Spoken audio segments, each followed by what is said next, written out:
मुतरादिफ था election commission की आंखों में, तो उसका असर, अल्टीमेट असर यही होना था जो हुआ। अच्छा राजा साहब, अब क्या तहरीक इंसाफ के पास कोई और भी कानूनी रास्ता बचता है? जी कानूनी है, वो सुप्रीम कोर्ट में इस ऑर्डर को चैलेंज कर सकते हैं, लेकिन यकीनन ये उनके लिए एक बड़ा धचका है। चूंकि 8 फरवरी को इलेक्शंस हैं, तो अभी तक जाहिर है उनका जो वोटर है वो मखमसे का शिकार है कि हमारा कौन कैंडिडेट होगा और किस निशान पे इलेक्शन लड़ेगा। और ये भी नहीं हो सकेगा कि एक ही निशान, मुझे नहीं लगता कि एक ही निशान सारे कैंडिडेट्स को अलॉट किया जाए। डिफरेंट कॉन्स्टिट्यूएंसीज में डिफरेंट कॉन्स्टिट्यूएंसीज में डिफरेंट उन्हें इंतखाबी निशान, इलेक्शन सिंबल्स अलॉट किए जाएंगे।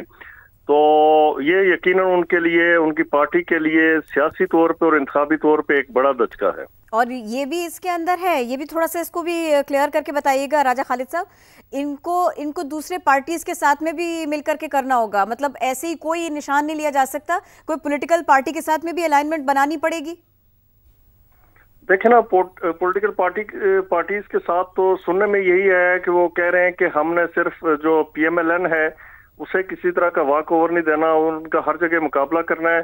चाहे कोई भी, जो भी राइवल कैंडिडेट जहां पे मजबूत होगा तो उससे हम सपोर्ट करेंगे PMLN के खिलाफ। तो ये तो आने वाले दिनों में उनकी पॉलिसी बताएगी कि किस कॉन्स्टिट्यूएंसी में किस पार्टी को या किस आजाद कैंडिडेट को सपोर्ट करते हैं, ये टाइम डिसाइड करेगा और आने वाले दिनों में पता चलेगा।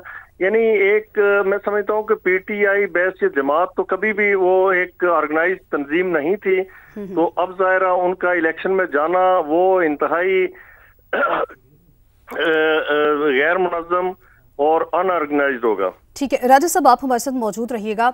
ज़ैगम साहब, आपकी तरफ आऊँगी। अब चूंकि 8 फरवरी को इलेक्शन है, 1 महीना तकरीबन 5 दिन रह चुके हैं, तो PTI के जो चेयरमैन हैं उन्होंने तो कहा था कि बल्ला हमारे पास हो या ना हो, हम इलेक्शन में जाएंगे, किसी एक जमात के लिए हम लोग ग्राउंड खाली नहीं करेंगे।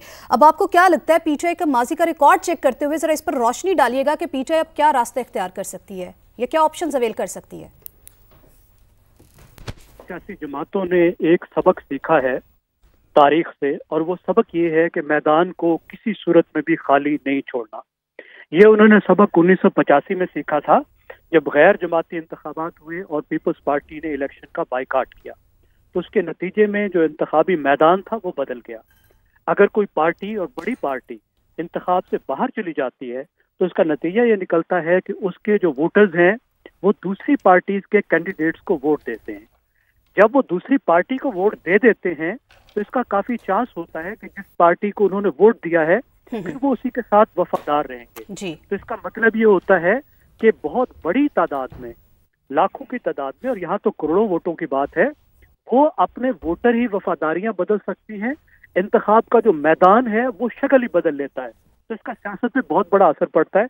मैं समझता हूँ कुछ भी हो जाए, किसी तरह की भी सख्तियां हो, कुछ भी माहौल है, तो PTI किसी सूरत में भी इंतखाब से बाहर नहीं जाएगी जी। और पाकिस्तान की कोई भी सियासी जमात, मैं नहीं समझता कि वो किसी भी सूरत में इंतखाब का बाइकाट करेगी। तो PTI, मैं यही समझता हूँ, बाकी दीगर बातें कुछ भी हों, वो इंतखाबात में जरूर हिस्सा लेगी। लेकिन ज़ैगम साहब, यहाँ पर एक पॉइंट ये भी तो है ना कि आपने जिस तरह से कहा कि PTI जाएगी, PTI का भी यही मौक़िफ़ है कि हम लोग इलेक्शन में हिस्सा लेंगे, लेकिन जो अंडर डेवलप्ड एरियाज़ हैं या फिर वहाँ पर जो ऐसे लोग हैं जो कि वेल एजुकेटेड नहीं है, जिनको सिर्फ यही पता है, हम लोगों ने माजी में भी देखा है कि उनके लिए सिर्फ एक निशान ही सब कुछ होता है, वो जाते और बैलेट पेपर पर वो निशान देखते और उसके ऊपर वो मोहर लगा देते। तो ऐसे में आके PTI उनको कैसे अवेयर करेगी? जी, ये बहुत बड़ा चैलेंज होगा। जो इंतखाबी निशान है वो एक पार्टी के लिए बहुत ही अहम होता है, ये उसका अलामती वर्सा होता है, इंटेंजिबल एसेट होता है। तो आपको पता है इंटेंजिबल एसेट्स की आज के दौर में बहुत कीमत है, बहुत अहमियत है। आप एप्पल के लोगों को देख लीजिए, आप किसी और कंपनी के लोगों को देख लीजिए, एक तो ये है कि लोगों की उससे जज्बाती वाबस्तगियां होती हैं, उसके नारे, गाने, गीत बने होते हैं, वो पार्टी की पहचान बना होता है। और उसके साथ जैसे आपने बताया कि पाकिस्तान जैसे माशरे में जहां आधी आबादी नाखांदा है, जो पढ़ नहीं सकती, तो उसकी पहचान जो है, उसके लिए पार्टी की पहचान इंतखाबी निशान होता है। तो यकीनन ये पार्टी के लिए एक चैलेंज होगा कि हर हलके में अलग अलग निशान के तहत, और फिर उसमें भी देखिए कि एक कौमी असम्बली का हल्का है तो उसके नीचे 2-3 सूबाई असम्बली के हल्के हैं, यानी कौमी असम्बली पे वोटर को किसी और निशान पे वोट देना होगा और नीचे सूबाई असम्बली पे अपनी पार्टी के मेंबर को किसी और निशान पे वोट देना होगा। तो इससे काफी कंफ्यूजन भी होगी, बहुत मुश्किल भी होगी और ये चैलेंज भी होगा और इसके नतीजे में उनके बहुत सारे वोट जो हैं वो जाए भी होंगे।